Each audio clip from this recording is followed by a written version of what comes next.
Transparansi Internasional atau TI menyatakan korupsi di Indonesia semakin parah selama masa pandemi COVID-19. Pandemi membuat pemerintah melonggarkan berbagai aturan untuk memudahkan pengadaan. Bagaimana Komisi Pemberantasan Korupsi atau KPK menggencarkan langkah pencegahan dan pengawasan agar tidak ada pihak yang main mata melihat celah praktik korupsi di masa pandemi. Sore ini kita akan membahasnya dengan Komisioner KPK bidang pencegahan Lili Pintauli Siregar yang sudah bergabung melalui sambungan Zoom. Selamat sore Ibu Lili. Selamat sore Mbak Nana. Apa kabar Ibu? Semoga sehat selalu bersama dengan teman-teman KPK. Alhamdulillah sehat. Oke, Ibu Lili langsung saja, ini beberapa hari belakangan banyak data dari TII, kemudian dari Transparansi Internasional yang juga menyorot kinerja KPK dan juga sistem pencegahannya. Ini di masa pandemi, celah praktik korupsi semakin lebar. Apakah KPK juga mengendus pola yang sama, Ibu Lili? Iya, terima kasih Mbak Nana. Memang dengan adanya rilis dari Transparansi Internasional, Indonesia turun di skor 37, turun 3 poin tentunya dari 2019 yang lalu. Tentu ini juga bisa dilihat dari aspek-aspek apa saja yang kemudian menyebabkan skor KPI kita menurun. Tentu saja korupsi punya persoalan yang sangat kompleks. Apalagi kemudian ini kan juga bagian dari beberapa lembaga survei yang melakukan kajian terhadap hal tersebut. Nah, terkait kondisi pandemi COVID, sebetulnya KPK memang sejak awal itu telah melakukan langkah-langkah untuk bisa melakukan pendampingan, untuk bisa memastikan pengawasan. Itu sejak adanya 15 satgas yang ada dari 9 seperti biasanya yang mendampingi seluruh pemerintah daerah, tetapi kemudian ada 5, 1 di satgas yang berhubungan dengan gugus tugas dan 5 dengan sisanya yang 4 adalah melakukan kajian. Dan pengawasan yang kita lakukan dari awal ada sejak mulai dari refokusi anggaran, kemudian pada beberapa pengadaan barang dan jasa, kemudian pada pemberian bantuan, dan kemudian ketika ada penyaluran bantuan termasuk bagaimana pendataan dilakukan dengan satu utilisasi. Oke, Ibu Lili tadi Ibu mengatakan bahwa sektor pengadaan barang dan jasa, kemudian penyaluran bantuan sosial itu rawan sekali untuk terbuka celah praktik korupsinya. Terbukti sudah ada kasus korupsi bansos begitu yang ditangani oleh KPK. Selain itu sektor apa saja Ibu yang rawan terbuka praktik korupsinya untuk dilakukan begitu di masa pandemi ini, Ibu Lili?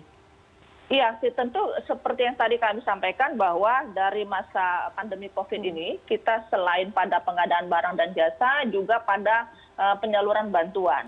Sehingga kemudian kita memastikan ada 3 surat edaran yang telah kita keluarkan agar menjadi panduan bagi pemerintah daerah, bagi kementerian, bagi gugus tugas, dan kemudian bagi lembaga-lembaga sehubungan dengan apakah berbentuk penyaluran, apakah kemudian penyampaian, apakah kemudian sehubungan dengan penggunaan anggaran untuk pengadaan barang dan jasa, dan juga bagaimana surat edaran sehubungan dengan penggunaan data di TKS tersebut.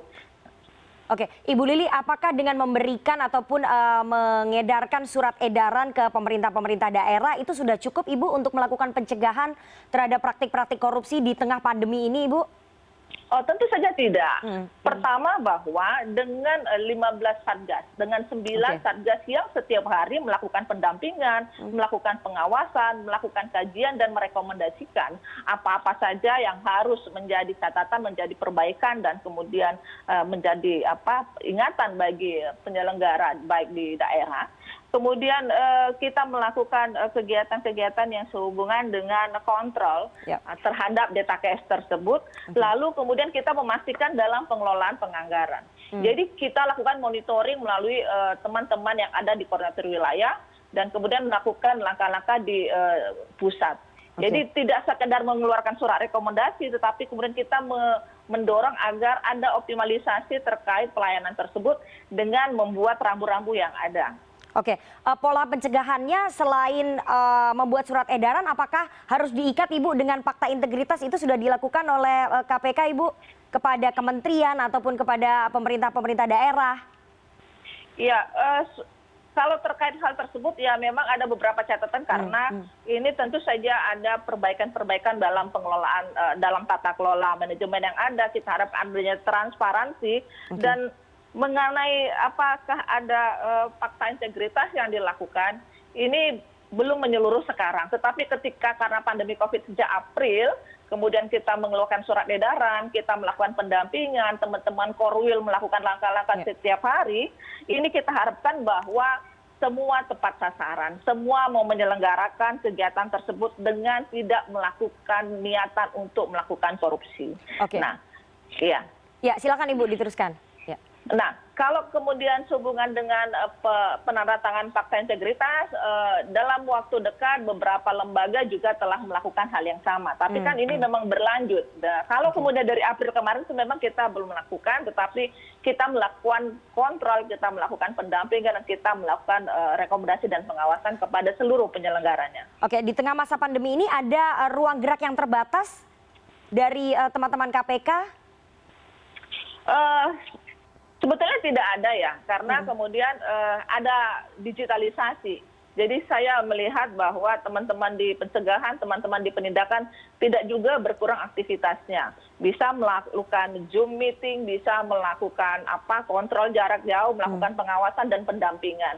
Jadi ruang gerak hanya secara fisik, tapi kemudian kan karena telah ada digitalisasi, telah ada sinkronisasi data misalnya, ini bisa memudahkan koordinasi yang ada antara KPK dengan semua penyelenggara baik di pusat maupun di wilayah. Oke, Ibu Lili, tapi sebetulnya KPK mengakui tidak sih bahwa pelonggaran kebijakan yang dilakukan oleh pemerintah, terbitnya beberapa peraturan perundang-undangan yang memudahkan kebijakan-kebijakan itu dan juga penanganan pandemi itu berlangsung, itu membuka lebar celah praktik korupsi, Ibu?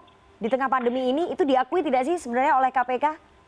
Ya, makanya untuk mengantisipasi itu kita juga melakukan pengawasan terhadap 3 hal tadi. Selain misalnya untuk ada 8 area intervensi yang kita lakukan perbaikan di wilayah ya. Mulai dari perencanaan penganggaran, kemudian ada terhadap pengadaan barang dan jasa, terhadap perizinan, penguatan kepada APIP. Kita mendorong agar APIP juga menjadi kontrol yang paling sehari-hari dekat dengan para penyelenggara di daerah.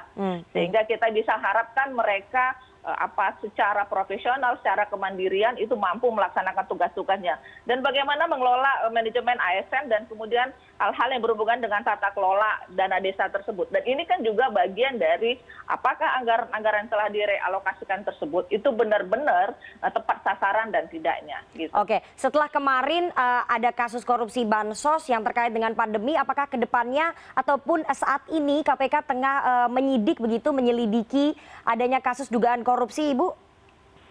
Iya, terkait dengan kasus yang berhubungan sedang berjalan, tentu saja setiap keterangan, setiap bukti yang disampaikan oleh masyarakat, kita akan lakukan penelitian, akan lakukan penyelidikan, dan tentu tidak akan menutup ruang bagi kita, bagi teman-teman penyidik untuk memperkaya siapa-siapa saja yang memang terkena dengan kasus tersebut, tentu akan dengan tegas kita lakukan penindakan.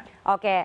Kami harapkan ini akan menjadi peringatan begitu ya kepada pemerintah daerah dan juga kepada kementerian untuk berhati-hati, tidak bermain-main dengan adanya celah praktik korupsi begitu di tengah pandemi COVID-19, dan semoga teman-teman KPK juga bisa tetap konsisten mengusut pemberantasan korupsi. Terima kasih sekali Ibu Lili Pintauli Siregar, Wakil Ketua KPK, atas waktunya kepada CNN Indonesia Newsroom sore hari ini.